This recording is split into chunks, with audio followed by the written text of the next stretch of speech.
the old text, don't feel like you have to have the 9th edition. You don't have to have the book at all. But if you'd like to have one, and somebody has one that's an edition or two older, it really doesn't change that dramatically, so you can definitely get the same input from a recent edition. Again, people that like to have a little more structure or like to kind of be anticipating, how this is all laid out and grand plan, that's kind of the outline that we use for the first portion of the course. Getting back to where we left off last time, we were talking about the Georgia State Board of Pharmacy, specifically the website and how that was organized. And I did have just a couple other things I wanted to show you on that. I have all this open. Part of what they do, as we talked about, was post their schedule.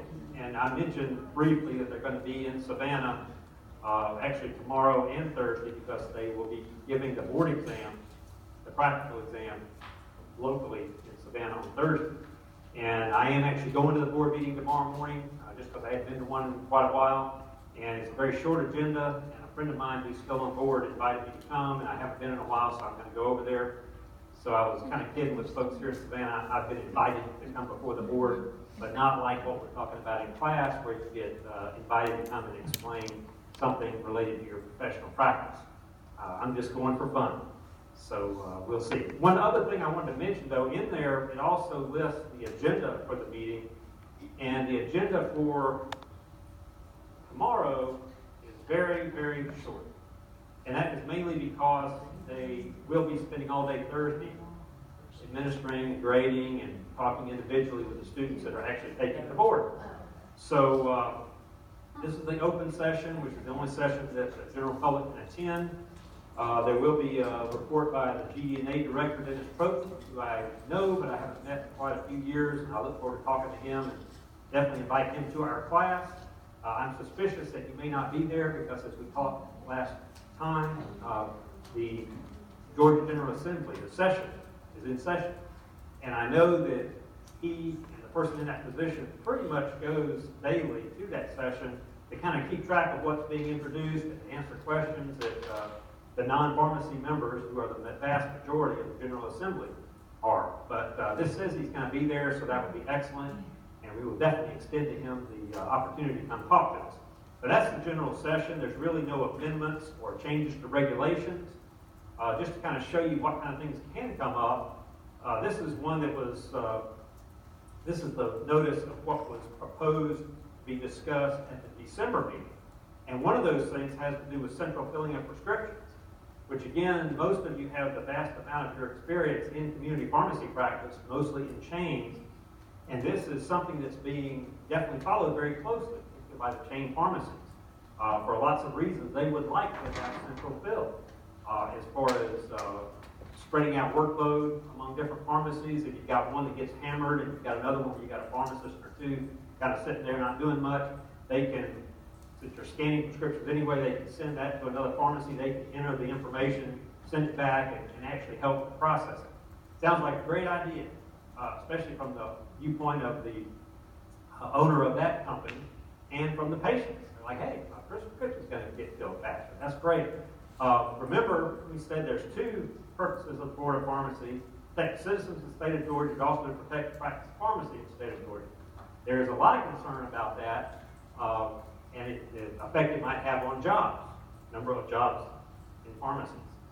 So, because again, they could shift the workload around, they may not have to have as many pharmacists in one particular store if they have some other stores that aren't going to be completely full. So again, there's always multiple sides to any of these stories. That actually was covered in the last meeting in December, and I don't know the outcome of that yet. They know the outcome of that yet by now, but one of the first things they do is approve the minutes of the previous session. And immediately after the meeting, they'll actually post the outcome of that.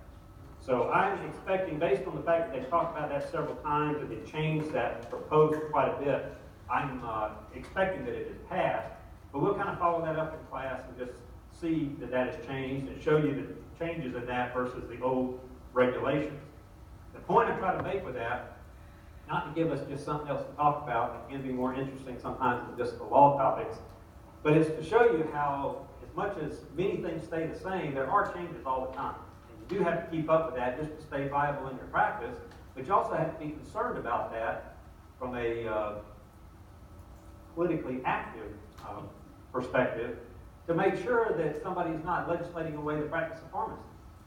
There's something going on in the state of Florida right now, and I'm not sure that what I'm hearing is the complete story. You know how the media and different outlets, report it one way or the other. But a lot of pharmacists are up in arms that they're actually changing the supervisory requirements in pharmacy, based supposedly in Florida, to be much more lax as far as not having a pharmacist present 100% of the time when medications are actually being dispensed. Again, it's one of these classic, who against who. Well, let's chain drugstores against the pharmacy profession as far as who's on which side of that issue. I don't think that everything I've heard about it, as far as the fact that a pharmacist could be gone for a length of time and still have, medications being prepared and dispensed, is actually true. I'm suspicious that's not true, but I actually haven't had a chance to run that to ground yet. But again, that's part of the thing we have to keep involved in. I know you hear about this from your GPHA representatives, and we're going to talk about Day at the Dome here in just a minute.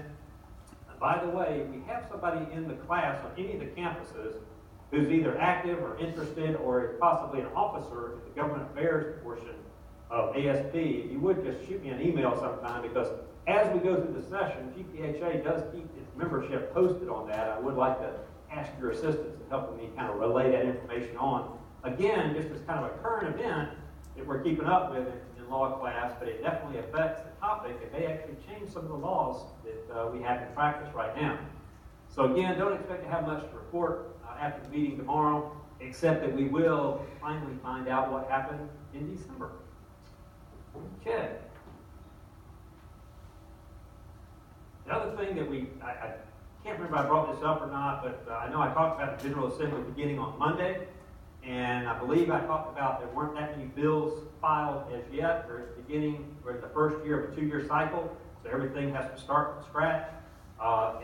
When we pulled it up, I can't remember if I showed it to you for sure then or not, but when we pulled it up last Thursday, there were only 2 pages of bills. Now there's already 3, and sure enough, I was looking through this morning, seeing if there was anything that we could talk about, or should talk about, and actually on the end of page 2, right now I can scroll through all of them. Very soon, it'll be amazing how quickly this will fill up. We're just going to have to search for some words. But one of the words or terms I always search for is controlled substances, because they kind of put that in there to give an idea of what the bill's about. Senate Bill number 10, and I had heard nothing about this coming up prior to this being on there. It has to do with the amounts of marijuana that are considered a misdemeanor.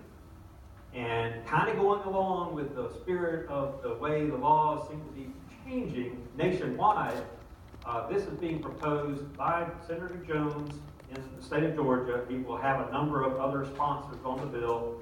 They are actually looking, and you can see on there what the current law is, and it's struck out, and what the new proposals are underlined. They're actually proposing, basically, the bottom line, an increase in the amount of marijuana that's allowed to be found on a person without charging for a misdemeanor. Currently, it's 1 ounce, and this moves that to 2 ounces. So it actually doubles the amount of illegal substance somebody can carry without being guilty of a misdemeanor. Will that ever pass?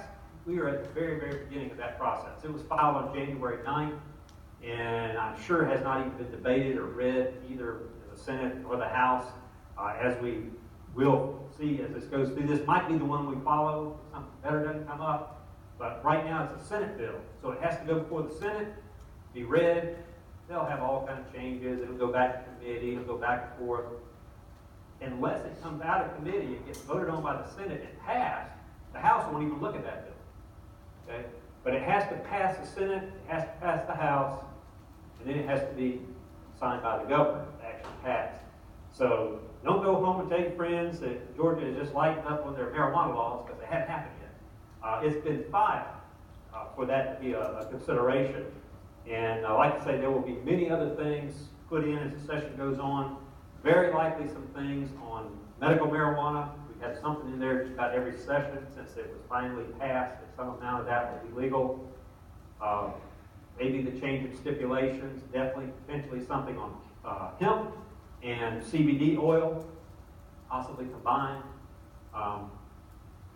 the biggest thing that we feel like is going to come out is that they're going to propose a mechanism for growers to actually get registered and licensed in the state of Georgia to grow marijuana for the express purpose of manufacturing, compounding medical marijuana oil in the state of Georgia, and having a mechanism for people who are approved in the state of Georgia to use it to buy it.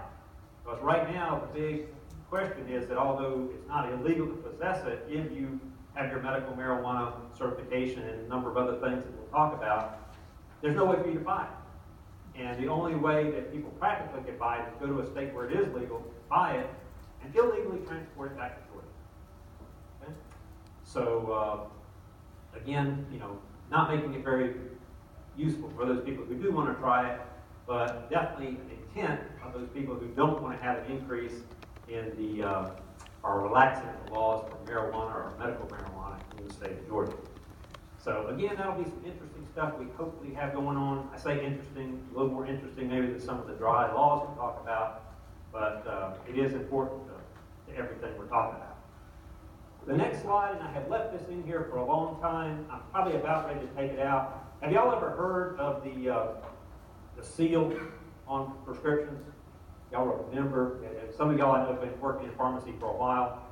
This was a very active topic a few years ago when it got passed by the legislature, much to the surprise and chagrin of the State Board of Pharmacy, that all prescriptions, all controlled substance prescriptions, must be written on an approved prescription pad, approved and signified by a seal, approved by the State Board of Pharmacy in the state of Georgia.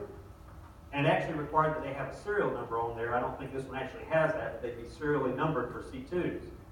Some states require that. Somebody put it in a bill and it got passed, again, without the pharmacists on the legislature weren't interested in it. They didn't think it was going to do what they were hoping it would do, and it would cause a huge amount of difficulty in the practice of pharmacy. It just inundated the Board of Pharmacy. Their agenda always had to include a period of time of passing around prescription samples from all of these printers and approving them before they could actually offer those for sale. It took 2 years to get that legislation off the books. So again, we'll talk several times about be very careful when you propose new legislation. It is much easier to change a regulation because the administrative agency, the Board of Pharmacy, can do that at any meeting. But legislation like that, as difficult as it is to get through both the House and Senate, get it passed and signed by the governor, once that has happened, it has to go back through the same process, only when the legislature is in session, to have it changed. So like I say, this one was a noose around, or a millstone around the Board of Pharmacy's neck for 2 years until it finally got repealed. But there is no such thing in Georgia now as a requirement. You'll still work with pharmacists. They're like, I think there was something about that seal. Well, you can tell them, you're taking them on now. Seal is not required. Okay, this is something I put in kind of, it's a local thing, but it's a point I try to make.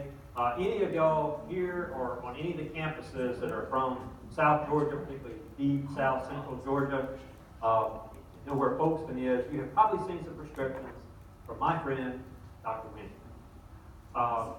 This is not the most compressed prescription he's ever written. And actually, I know, and I've seen it in the big screen there in Athens. It doesn't look all that bad when you blow it up, 25 feet wide. But you get this one little bitty prescription pad. This one has, I think, this one's only got 12. 12. I think his record is like 18 or 19 for drugs, individual drugs written on one prescription pad. The point I was making here is, like, when we talk about this, is this legal? This is definitely a legal prescription. Is this legal? Yeah, it's legal. Is it a good idea? No, probably not. So that's where we kind of get into the, not so much ethics, but what the intent of the law is versus what we actually do. This is a legal prescription. I always, allude to the idea that I don't think it's the best idea. I mentioned kind of tongue-in-cheek my friend Dr. Winnie, but I have met the man. I've actually, his office at Folkestone is attached to a pharmacy, and I've actually worked relief in that pharmacy and talked with his nurses, asked questions, and he actually came over and he and I talked. A lot of people have said, gosh, why won't he use more than one prescription? He invariably does not. And again, since I work right there with his nurses, the nurses say, no, every day when we go in to pull the chart for patients that are coming in that day, we pull their chart, we paperclip one blank prescription onto that, and that's how he picks it up, goes into the office. This is, he has no electronic medical record. Writes them all on there. And he's done that for years. This pharmacy that is attached to the office and actually rents the office to him, has offered to and actually has paid to print prescriptions for him. Now they have at the bottom there, can be filled at XYZ pharmacy right next door, but it's still a legal prescription anywhere. And he'll use those prescriptions. He's written. But he still won't use more than one. He won't use two. And I asked him why, and they said, oh, he has a reason. And he came over to see me, and we talked. And he was, a nice enough guy. He said, here's my reason. He writes, and again, when you're looking at this on the side of a prescription, you're like, how am I going to read it? Well, the people that work in this area get these prescriptions all the time. He has a very limited formulary, we'll call it, using one of those Dr. Hayes terms. He has about 30 drugs that he writes for, and pretty much all the texts know, oh yeah, that's Fiornal, that's phenobarb, that's Tegretol, the things he uses. Blood pressure medicine, antibiotics, all those kind of things. So they can recognize it. But his point was that he would write all these on one prescription, and his intent is, when that patient takes it out there, and he does write for some controlled substances, but not abusively, they fill all of them, or they fill none of them. And his thought is that if he gives them, a bunch of prescriptions, they're going to pick and choose, which is true. And that gets done to us all the time. So again, he's got probably about the best possible reason for doing that I could make up. But I still go back to the question of, if this was my mama's prescription, I'd be upset. I'd be like, the potential for error here is extremely high. Like I say, some of that's offset because most people are used to what drugs he prescribes. But again, just because it's legal doesn't mean it's the best thing to do. Okay? Good old Dr. Wynn, still seeing patients every single day down in Bolton, Georgia. Other things we'll be doing, I think I kind of talked about these last time. We will be covering an ethics module as an IPE, interprofessional education, one of those, even we in pharmacy education now come up with so many acronyms it's confusing. Why IPE when we have IPPE? I don't know. But we're going to do that in March. I'll definitely give you more information. Dr. Fagan will be working with us on that. We will hit these hot topics. I'm trying to kind of ease you into that a little bit, but what's going on with the Georgia General Assembly. And usually they give us some pretty interesting things to keep up with. It is a 40-day session. I know we talked about that last time. They don't run contiguously.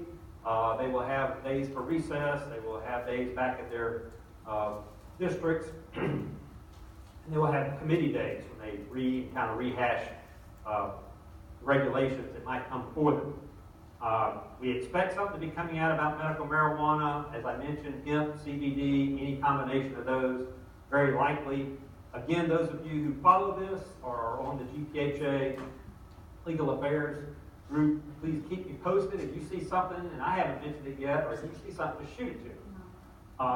We do actually have a day off in class, February 5th, for what's known as now the Day at the Dome. It's been called a couple of different things. This is a picture from a few years back. Every year they try to get everybody together and get a picture with the governor and maybe the pharmacy legislators and a few other people, dignitaries that attend.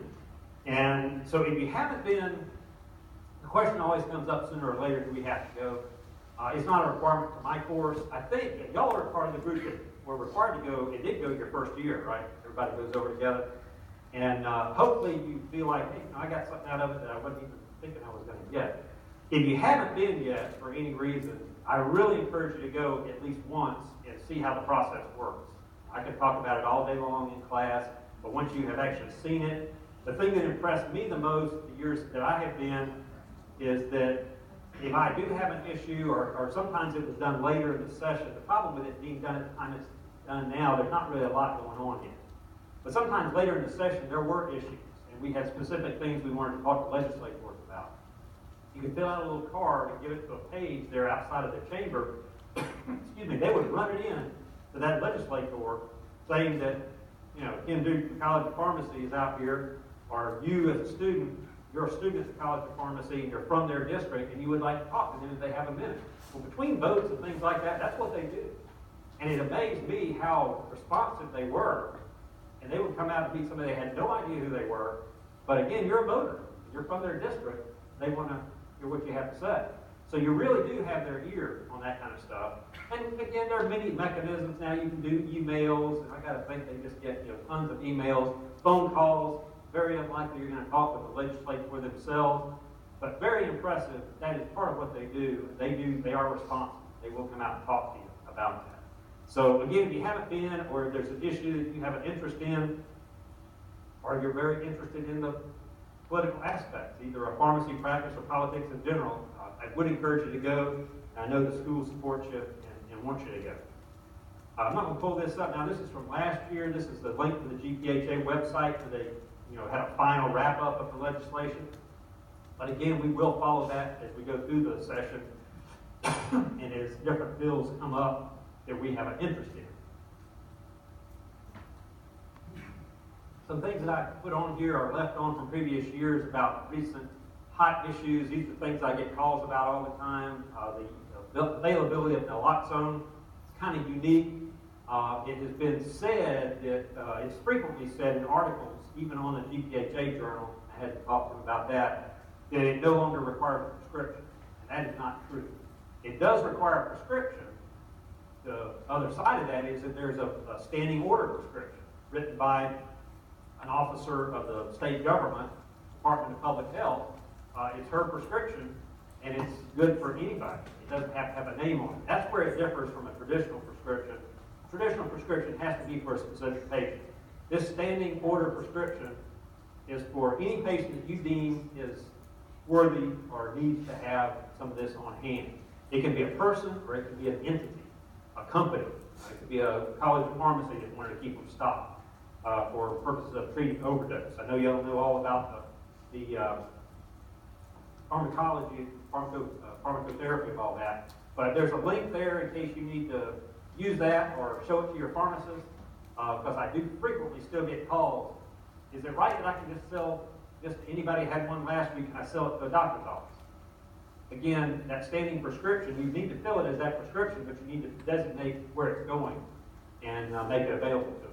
Pharmacist direct supervision, I suspect most of you have seen or experienced this.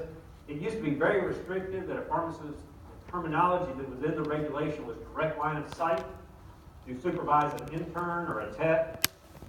Made it very difficult for pharmacists to go out and even counsel for over-the-counter medications, much less go out and counsel a patient out front of the counter. You had to holler over the counter because they got to keep an eye on these techs and interns back here.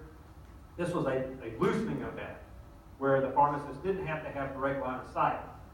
They haven't let them be out of the building, but they can go to a counseling area, they can go give an immunization or whatever, and still operations can go on behind the pharmacy. You can't be dispensing anything while the pharmacist is away from the pharmacy. But we'll talk about that when we come to it in the law. That changed just last year while we were in this class. Other hot topics that are still viable, it has to do with drug disposal. A question is often asked, and patients seem to think it just makes sense. If they get medications from us, and for one reason or another they don't want to have those medications laying around anymore, and this has become something people talk about a lot as far as opioid crisis, don't leave your old opiates in the medicine cabinet. It's been shown that some significant percentage of initial abuse and even regular abuse of these drugs comes from people who have access to their parents or their friends or other people's opioids. So get rid of it. And what they naturally think is that, well, I got them from the pharmacy, I'll take them back to the pharmacy. Do not take those back in the pharmacy. Okay, we'll talk a lot more about that. But there are pharmacies now and other sites that have designated containers that they can be used for drug disposal. Those require DEA registration, just like a pharmacy. Do any of y'all work in a chain drugstore that has one of those drop boxes in it? I can't see anybody somewhere else, but some of you that work in large metro areas, I bet your pharmacies maybe already have them. I know Walgreens is trying to put them in chain-wide, but it's not a question. I mean, it's expensive. These things have to be mounted to the floor. You have to set up a disposal service to come in and take them out. You have to get DEA registration. It doesn't happen overnight. There are very specific requirements.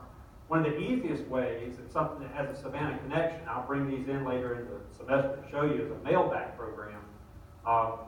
Savannah actually has a program by one of their waste disposal companies that provides this service region-wide. They will actually give pharmacies or health professional offices envelopes, little white plastic envelopes, with prepaid postage and an address for their waste disposal center. People can put their drugs in there and drop them in the mailbox. Now that's always a little paradoxical. You know, here are these drugs, you don't want to have them in your medicine cabinet at home, but you're going to put them in a bag. All these bags look alike. You're going to put them in the mailbox, and somebody's going to potentially have access to those. But that is a very viable way of getting rid of prescriptions that you don't want to destroy on your own. The bottom line is that the DEA puts out a little flyer, we'll look at this too, recommending that if you don't have any of these mechanisms available to you, they have drug take-back days. Law enforcement in Georgia still supports those. But if you don't have access to any of those programs, you can destroy these things by throwing them away in the trash after making them relatively unusable for somebody that might be going through your trash. And they recommend, I love this, they recommend that you mix them with coffee grounds or kitty litter. And always add, it's not in the handout, preferably used, both the kitty litter and the coffee grounds. Mix them with that and put them in a bag or some container and then put them in your trash to make them less likely for somebody to use them. But anyway, there are things that you can suggest to patients, but the thing that you might think makes the most sense, the patients definitely think makes the most sense, is to bring them back and give them to you and ask you if you would please destroy them for them. That is illegal. It's not allowed. If you do that, the Board of Pharmacy, the GDNA agents come in and they say, what's this? And so that's this so-and-so's, Lortab and Percocet, oh yes, the fentanyl patches that her husband passed away and she brought it back when I destroyed it. We're going to say, that's really nice for y'all to do that for, but that means you can't do that. So we'll talk more about that. Related has to do with technician duties. Most recent thing, and it has a South Georgia connection, unfortunately, has to do with verifying and accepting controlled substance deliveries. Basically, you just have to make sure that the pharmacist involved in accepting and verifying orders for controlled substances. Real short story, the thing that kind of kicked this off was a pharmacy down in southeast Georgia that had a tech that worked only on weekends, and they only had one pharmacist on weekends, and it came to be that the wholesale order, they got a wholesale order on Saturday, it didn't come in one Saturday, it came in on Monday. And the regular techs were working to check it in and say, why do we have all these large bottles, not unit dose, of hydrocodone products? I mean, 5, 6, 8 of these things. And they said, we need to send these back. And what's going on with that? Why do we never order things that aren't unit dose? Well, they got to checking back, and every Saturday for the last 6 months, this tech had worked it out to have that order come in, and happened to be a female. She was providing those to her boyfriend, who happened to be in the drug distribution business without the benefit of a pharmacy license. And they had gone through tens of thousands of dosage units of hydrocodone combination products. This was back before it was a C2, but again, it's gotten tighter and tighter and tighter, and that's why techs or interns really have to be verified by a pharmacist as far as accepting. They can't be the only person involved. They were ordering it, they were checking it in, going out the back door, they were sending the bill down to purchasing, and they were paying the bill. They didn't even have to pay, retail price for the drugs, and they were selling them at drug prices. Okay, so let's go on to the next 7 notes. And this is one of those areas that I will admit is not maybe the most exciting in the whole class. We're going to get it out of the way early on. I'm going to try to make this light and applicable as possible. We only do it because there is a portion on the MPJE on the history of drug laws, of course, pharmacy specifically, but many of the new things that we do now, the newer issues that come up, still go back to these old regulations as far as Food, Drug, and Cosmetic Act, especially. I make my clicker work. Again, to try to make this, the history part, I can just hear the eyes rolling all over the state. To show you why this is important, I got to kind of get your attention a little bit. So a couple of things about pharmacy practice and your pharmacy license, just like your driver's license, gives you the chance to have a lot of freedom and get out and drive and all that kind of stuff. But it is a privilege and it's revocable. If you don't handle it responsibly, it can be revoked. Pharmacy license is the same way. Just because you passed and made good grades, made it all the way through school, and then took the board and made a good grade and got your license, doesn't mean you're a pharmacist forever. Okay? So again, that's something we try to instill in you in this class and in others, that it is something you have to keep up with all the way you go through. A couple of cliches: ignorance of the law is no excuse. These are direct quotes that when Rick Allen used to come to talk, this is kind of things that he would always say. People say laws are made to be broken. Not all the time. One thing that he would actually say is if you're going to break a law, at least know which one you're breaking. Because again, he would want you to put it into context. And if you were doing it in the best interest of the patient, not any law you broke, but some things you might be doing that weren't totally within the letter of the law. Again, if the purpose of that was to provide assistance to the patient, there would be some consideration there, and you might not be hauled away to jail or told before the board. But you need to know what what is the law, so you can make that. If there is some discretion there, you need to know the law so you can decide if you can use your discretion. And of course, all you got to do is ask people who have been convicted. Of course, none of them feel like they are guilty. Jails are full of innocent people. Unfortunately, I'm probably going to see some people in that category that are being invited before the board tomorrow because they've been told they have to come in and talk to the board about some infraction they are being charged with. A couple of examples. This particular one is not a Georgia pharmacy. This is another state. But this is an example. I'm going to kind of give you a growing severity of these things. But I do want to make the point that both the pharmacy license and the pharmacist license were suspended in this case. So it's not just you. It could be the company you work for, the owner of the store. Eventually, you're the owner of the store. But it can affect other people because it can actually suspend the license of the pharmacy. This one, they were operating it below the standard of care, which is another legal term for what's acceptable as far as the reasonable and acceptable for all pharmacists to practice at. And they were invited before the board to defend themselves on these charges. This was a relatively innocuous situation, but it was something they had talked to the person about before, and because they were reticent in doing and complying with what the board had asked, they said, hey, you're going to have to come before the board and defend yourself, and we're going to try to get you to not do this anymore. Not only pharmacists, I know many or most of you have intern licenses. This is a situation in which an intern didn't follow the law. And they actually, trying to do something good for one of their classmates, they fraudulently filled a prescription for their classmate for an antibiotic who didn't have health insurance on their health insurance that their parents had paid for, whatever. Sounds like you're just trying to get that person, the medication they need. Somebody's getting paid, who could it hurt? Well, this intern found out that it would hurt him significantly. Their intern registration was placed on probation for 5 years, and as part of that stipulation, they said they would have to wait at least 1 year after graduation before they would get their license. So you can do the math real quickly and see what it cost that patient. I mean, that student, that intern, it cost them a year of their salary.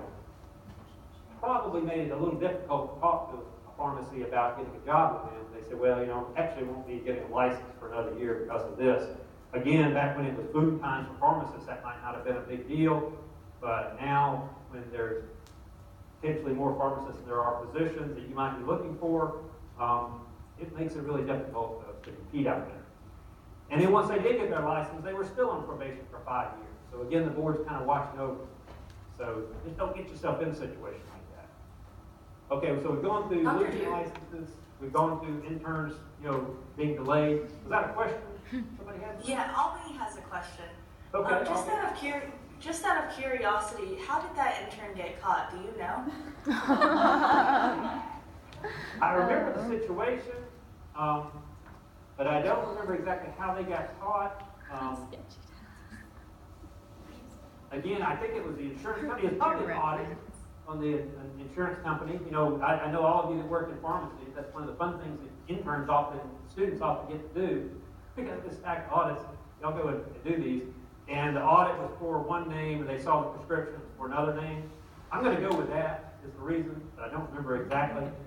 I do have one other one I just throw out, that was an intern. He was actually on his fourth year rotations. I knew him pretty well. He'd actually taken my electric course I taught at the time and all that kind of stuff. We got a call from the GDNA agent saying, you know so-and-so? And I won't say his name.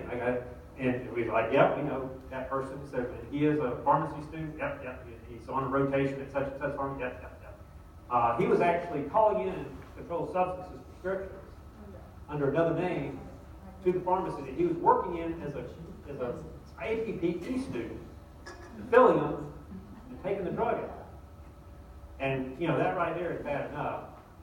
But as they peel back a few layers, this was quite a few years ago before we did all these background checks and all that y'all have to endure now. Turns out the guy was coming to pharmacy school under a totally assumed identity, had legal charges against him, drug-related, in the past, and he'd gone all the way from pharmacy school and was within months of graduating. And they like to think that they would have probably caught that when it came time for him to register for the board and get his license and all that stuff, but I don't know. And we were shocked. I mean, this was not the person you thought, always wondered about that person, you know, what they might be into. No, it was a total shock.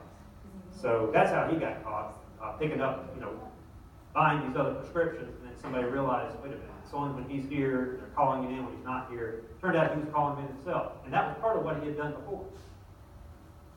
So anyway, we'll pick these up a little quicker here. This has to do with an error, a little different situation. Again, not saying that errors are okay, but if you're practicing and you're dispensing, we've got some real good error check protocols. A lot of them involve multiple people, including checking your text, checking you, and any number of different things. This wasn't this person's first error. They had numerous issues, and they finally, the board said, look, you know, we got to make this a little more severe. Put their license on probation for a year, had to pay a fine, had to complete 4 hours of CE.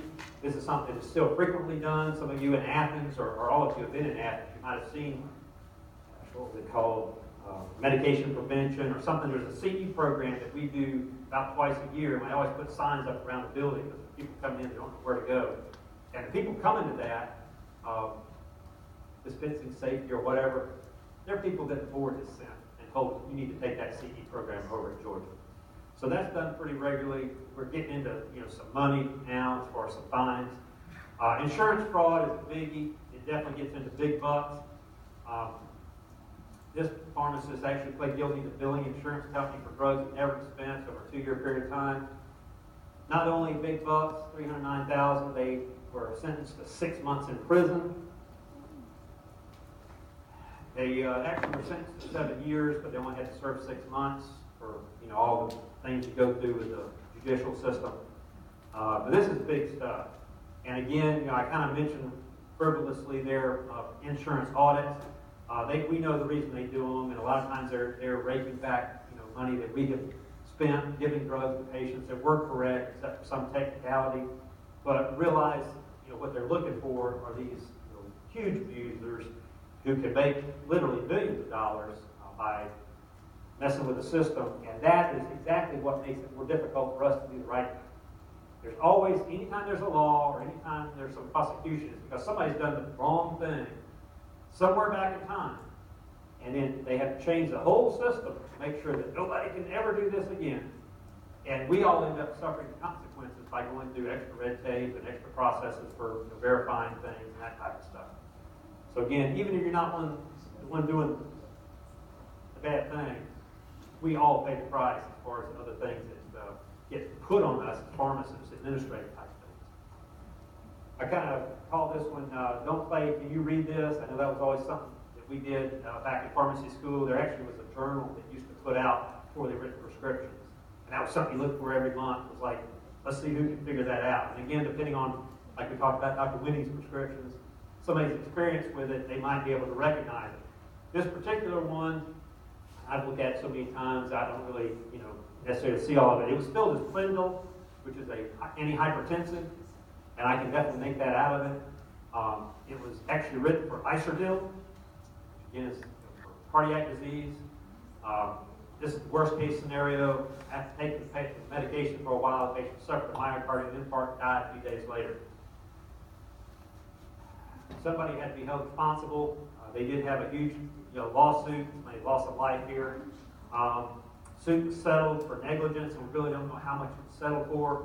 A lot of times those things are never revealed, but again, these days it can get up to millions of dollars. Actually, I think this one is one that we do, and it was probably like $450,000, but this was back around the year 2000. Nowadays, it would probably be $2.2 million. The point here is they sued the whole group, okay? They sued the physician who wrote the prescription. They sued the pharmacy that filled it. They sued the drug companies for naming it that. They sued everybody they can and try to get money from as many people as possible. In this lawsuit, they actually did determine that the majority of the fault was with the prescriber for illegible handwriting.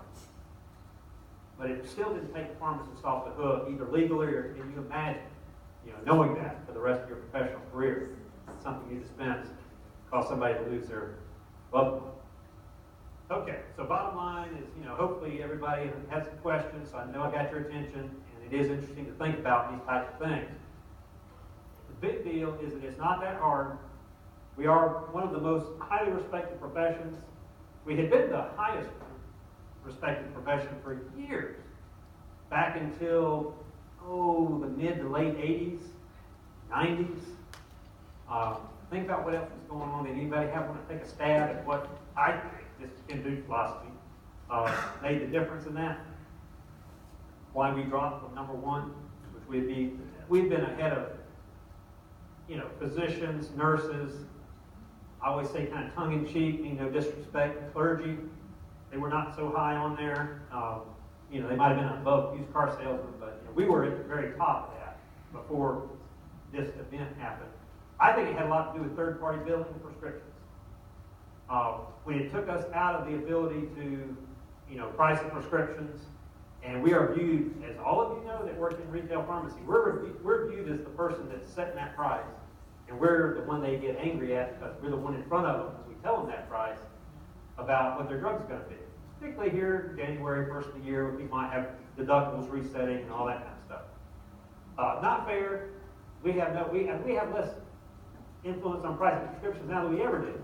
But I do think, really, that's when we kind of fell. And third place is what I've just seen is published as far as where we were last year. I put the link there if you want to follow that or look at where other people are on there, like college professors and things like that. They're ranked. They're not ranked number 3. But anyway, we're still highly ranked. And I think number 1 and 2 right now are physicians and nurses. Okay. I left this in there because last year I had to say we were in 5th place. A couple of people had jumped ahead of us. But at least now we're back in 3rd place. That's because of you. And that's part of what you do as a pharmacist. You help, take care of the patients, but you also help establish where we stand in their mind. Again, kind of going back to some of the things that Rick Allen would often say, the regulatory agency is not out to get you. It is kind of just a natural reaction when you know or you see the GDNA come into your pharmacy, especially because they don't call you ahead of time. It's, the idea is they just kind of show up. Can't help but kind of, suck the teeth a little bit and say, oh my, what's going on? Even if you know you haven't done anything wrong, it's a natural response. But they don't want to be looked at that role. And I'll tell you some things you can do to try to not make it seem that way with the people that you actually work with, your GDNA agents. As the old adage says, we're here to help you. They really are. I have actually just over the break talked to a former student who was taking over a pharmacy, buying out an independent, had a little issue going on with another pharmacy that was basically poaching prescriptions from them. And I said, do you know so-and-so? Because I know where his store is. I know what agent is in that area. And he said, well, I've heard the name, but I haven't met her. Kind of narrowed it down there, telling me because there's not that many that are female. I said, well, I know her, and I said, she can help you with this. And I said, I know your natural tendency is, don't call it GDNA unless there's, problems. But I think she can help you out with this. And make a long story short, she did. They now know each other. he said he would have a totally different feeling now with her walking in the pharmacy versus, taking over that pharmacy. He got her to look at some things, again, as he's taking over, to kind of draw a line. Or this is the way they did it then, is that okay? Or should I do some other things? She gave me some suggestions. So again, they really are there to help you. They can only help you if you call them ahead of time before something goes wrong. Okay? If you get sucked down a rabbit hole doing something you shouldn't be doing, and they come see you then, it may be too late to get to look at them as being helpful to you. But again, that's part of why we have this course. And what you know and what we're going to learn about in this course is going to help you stay in the right frame of mind with the Board of Pharmacy and the Georgia Drugs and Narcotics Agency.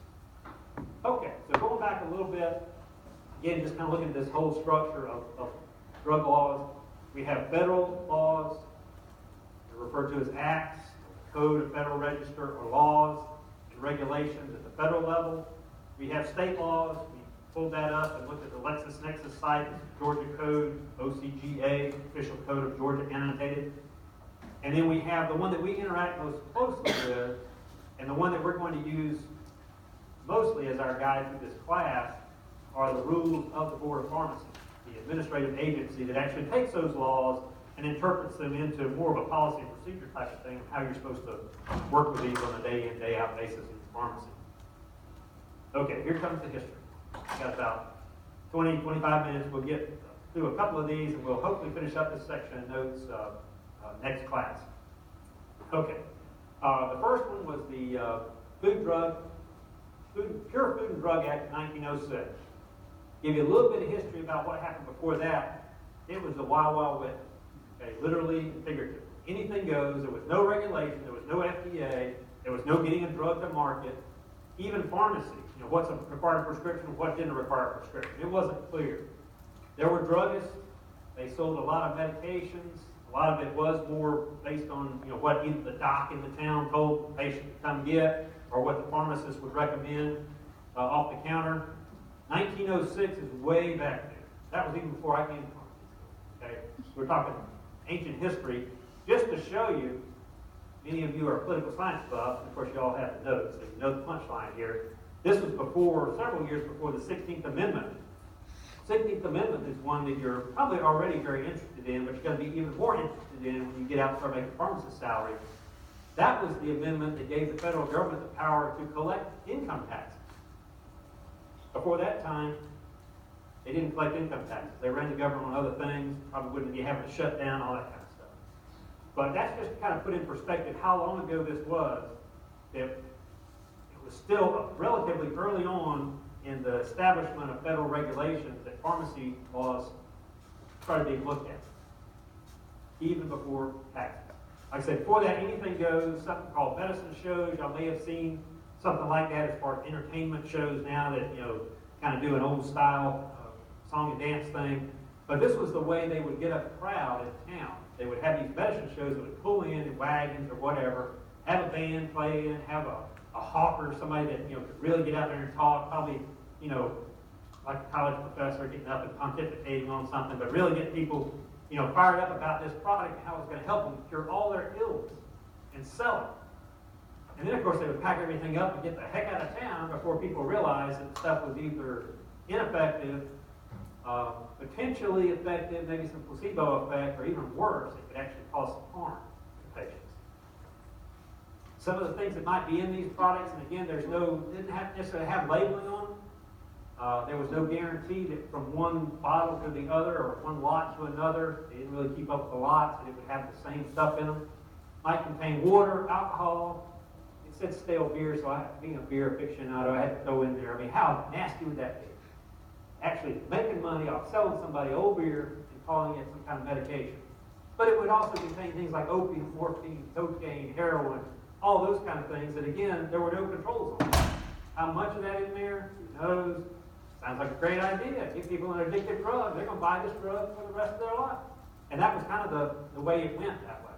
These are some pictures of some old bottles and old boxes and little cardboard containers of pills. Snake oil, there actually was a snake oil, but they call them all kind of snake oils. They were marketed on these medicine shows. If you find there's a lot of duplicate bottles, and a lot of pharmacies have old bottles in them. A lot of the ones you see are actually knockoff reproductions. if you find some that are these original bottles, they're worth a lot of money. So if you're working in an old pharmacy and they have a bunch of those up there, kind of look at it and maybe get on the internet and see if it might be authentic. Might find a little side income there for the pharmacy. One of these you recognize as heroin was actually marketed by the Bayer Company, which is still around. Everybody still knows the Bayer aspirin. Again, there was just no control on that.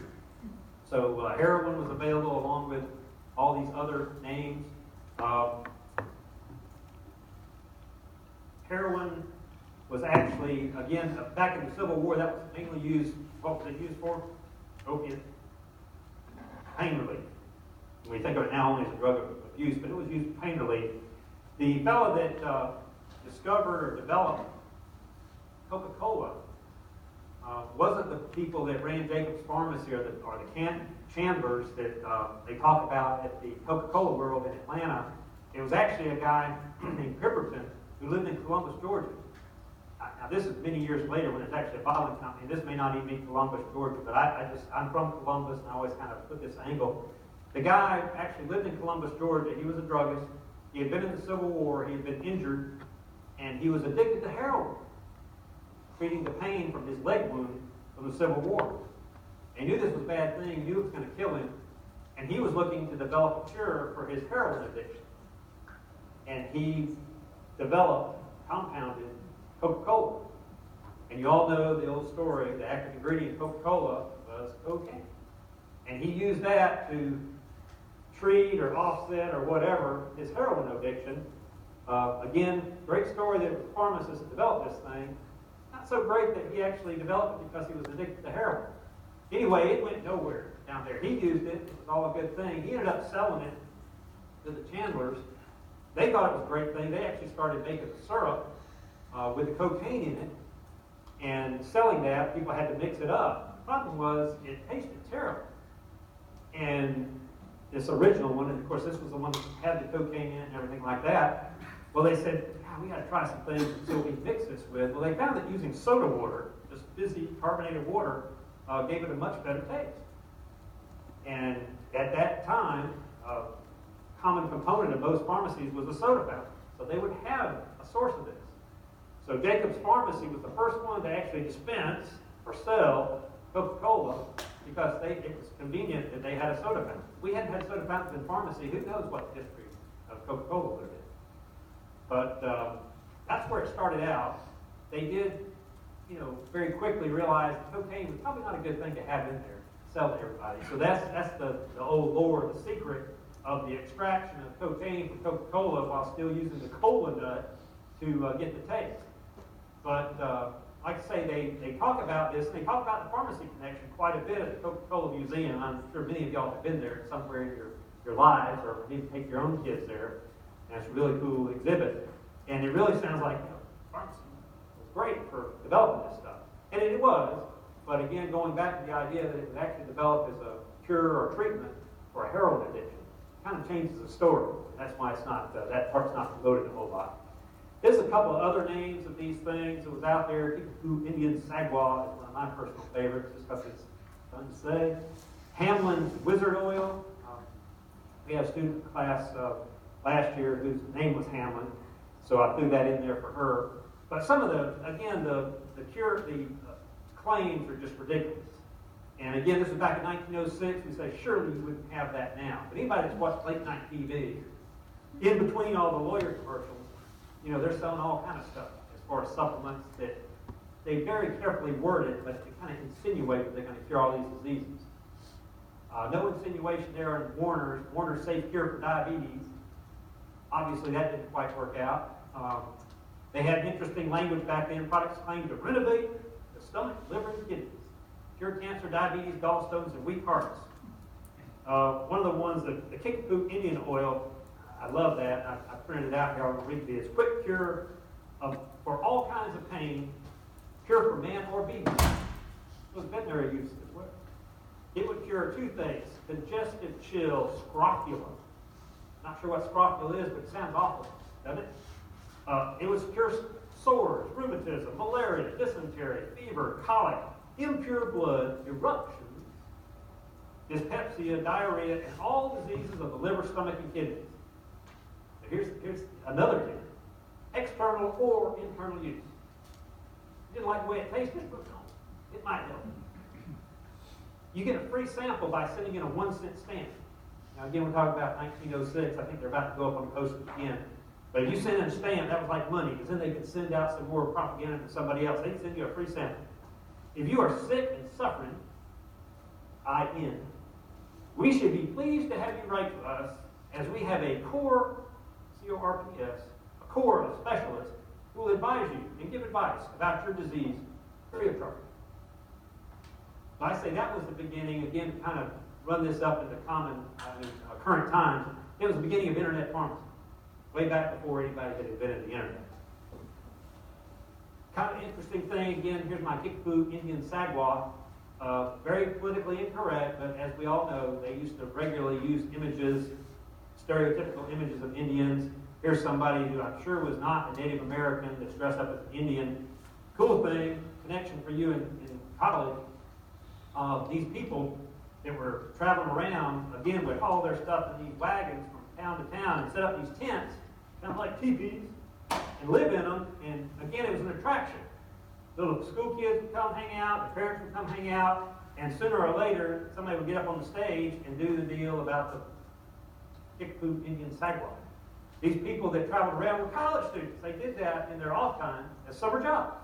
Instead of working as a pharmacy intern, some of the cool things y'all have done, you might have traveled around and lived in a teepee all summer, getting paid some amount for basically entertaining these people and pulling them all together so somebody could get up there and sell them these products. They were at least not useful and could be worse. Again, we talked about Coca-Cola kind of coming out of this era.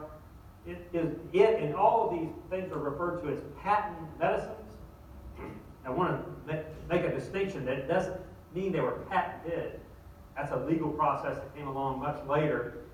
It is not the way that drugs are approved, but it's the way things like trademarks are approved and things like that. And again, it protects the person who actually develops it. And we'll talk about those types of things.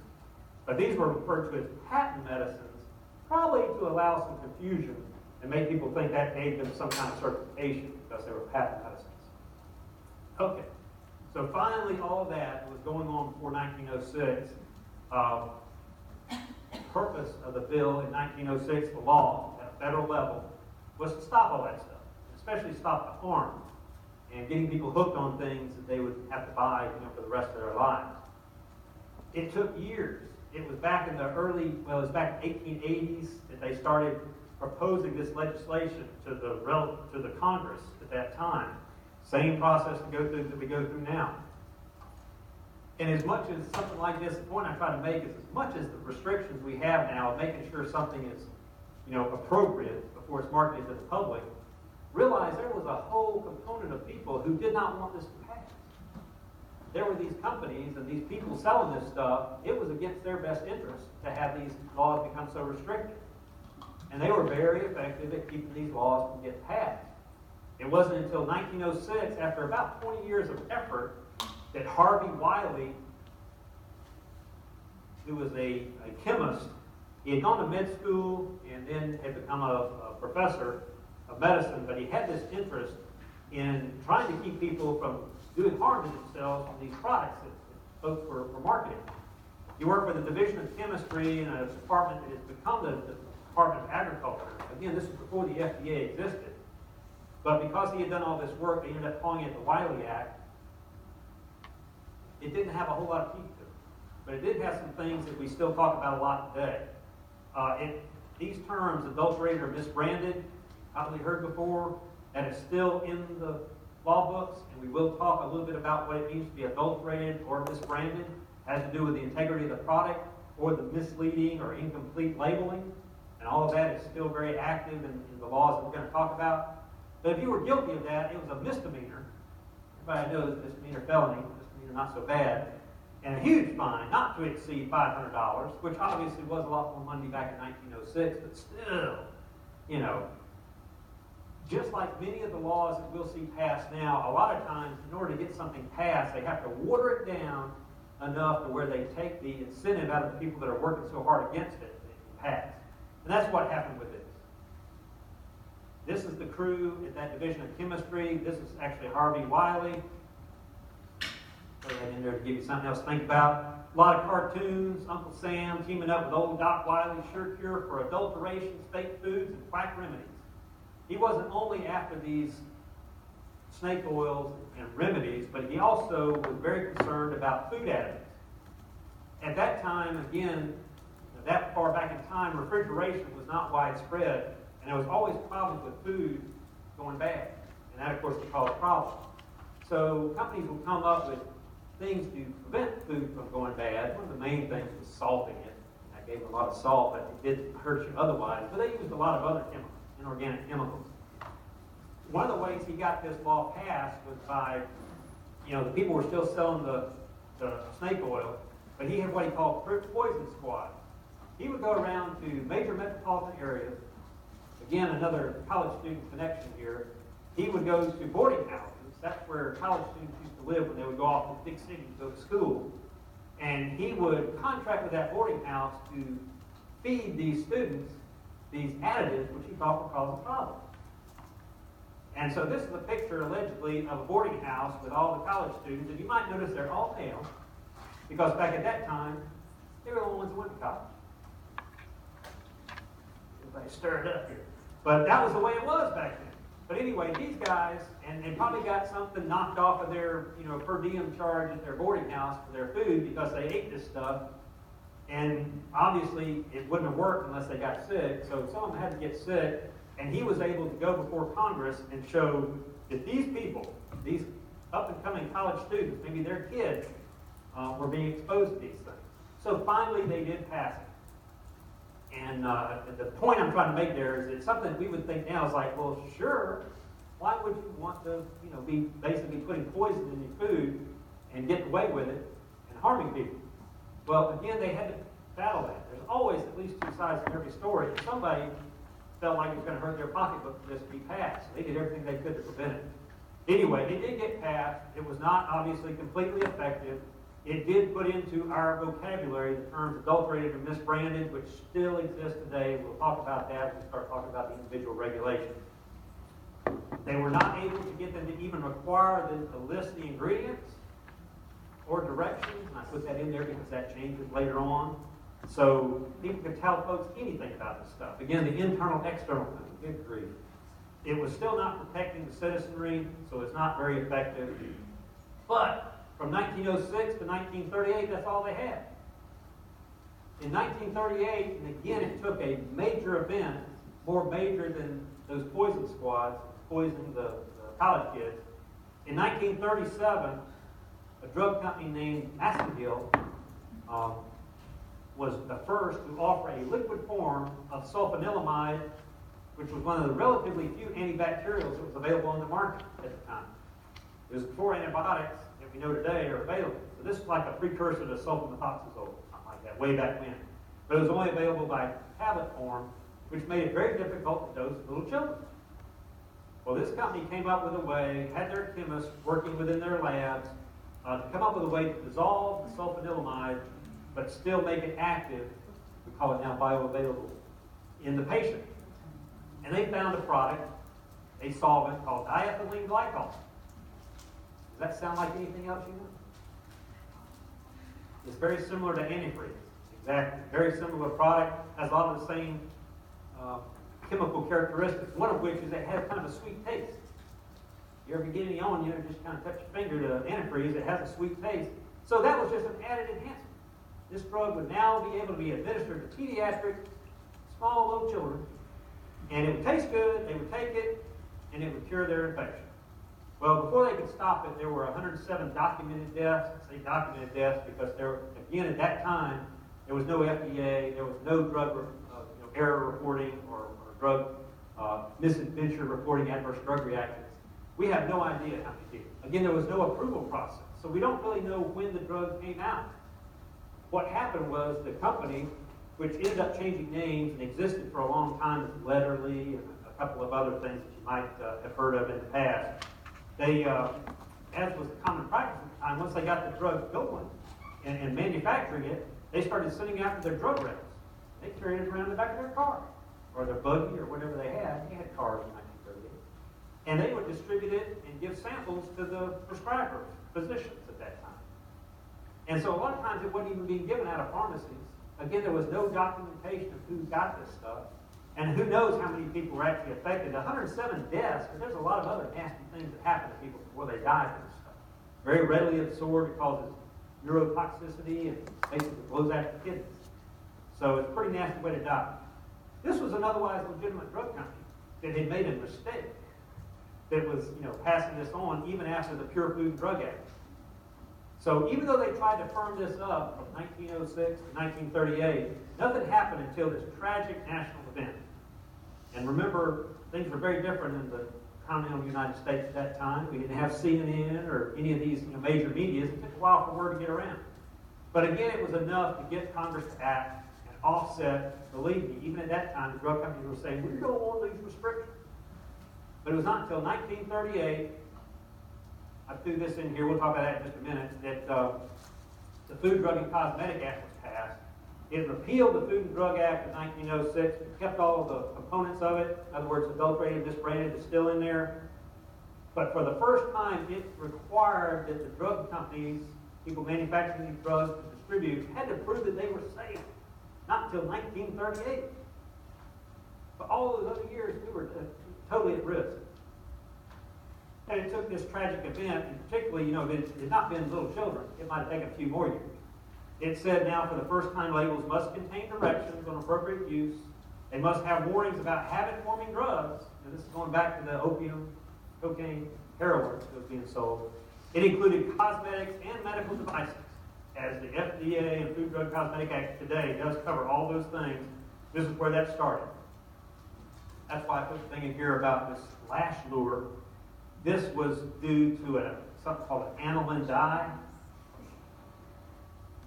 which for most people is just a really black dye, and it was used in this lash mascara, early mascara, to enhance the look of the lady's eyes.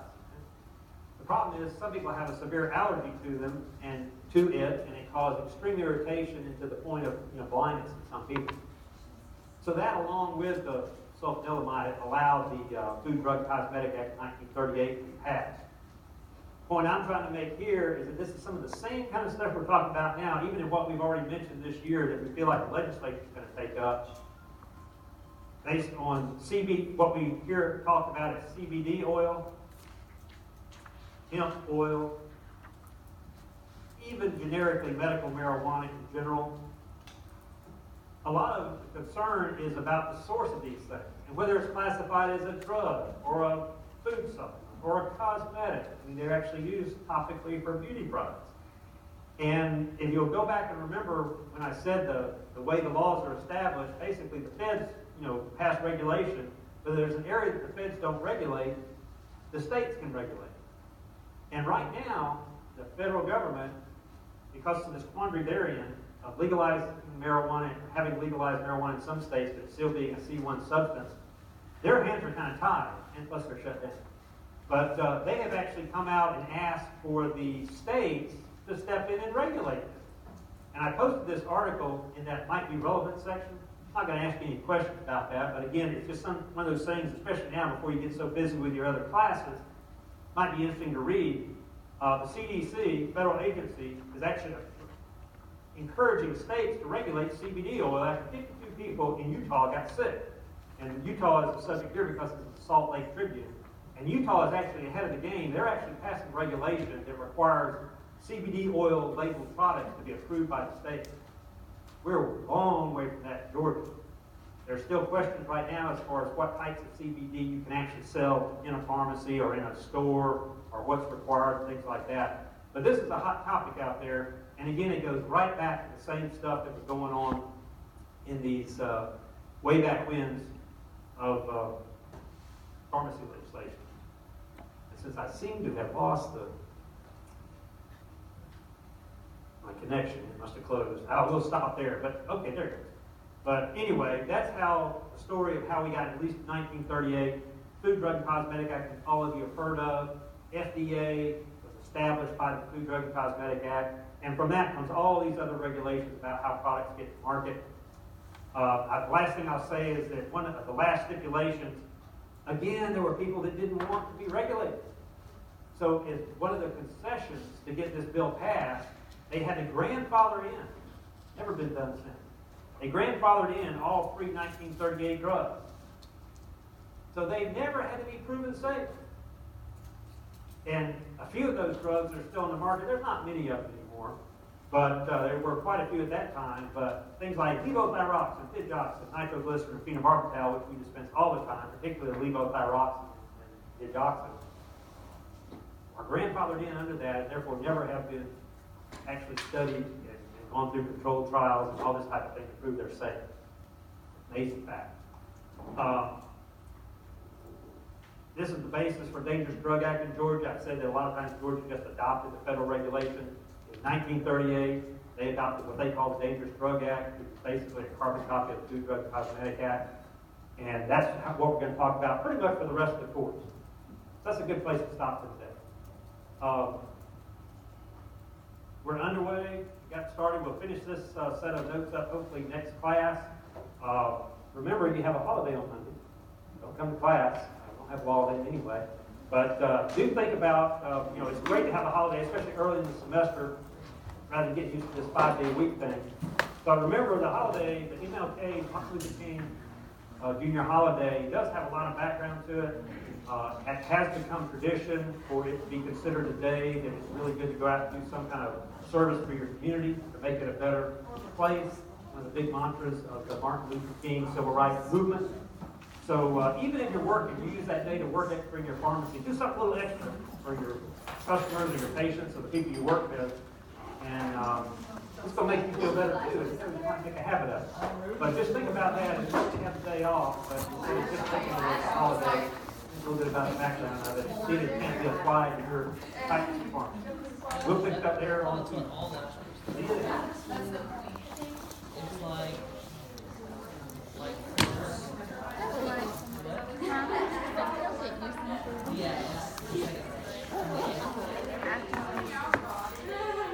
After that, up here at 5, you want to work out?